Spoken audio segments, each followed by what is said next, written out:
Christy, look at me. I want you to remember something, because a lot of times people get nice things and they start to think differently. We got here from hard work, patience, and humility. So I want to tell you, don't ever think that the world owes you anything, because it doesn't. The world doesn't owe you a thing.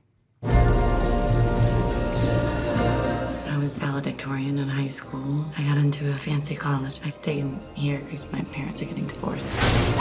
You know what you are, Terry? You're like a gas leak. We don't see you, we don't smell you, but you're silently killing us all. Maybe your dreams are all hope for now. That's a nice way of putting it.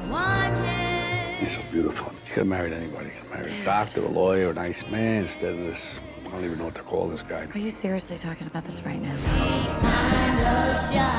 I believe the ordinary meets the extraordinary every single day.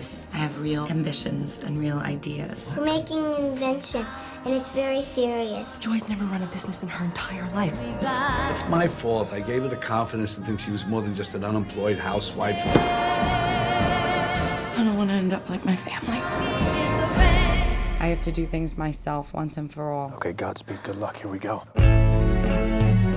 As you grow up and come into the world that has all sorts of things in it, money, crime, betrayal, seems like you're shaking us down. You can pay more. I can't, and I won't. And you realize that the only thing you're gonna have is what you make.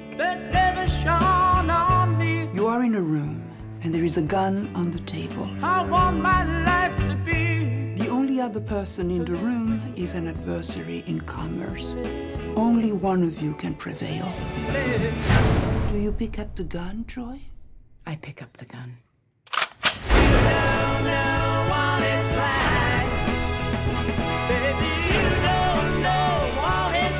Listen to me. Never speak on my behalf about my business again. To love somebody, to love somebody.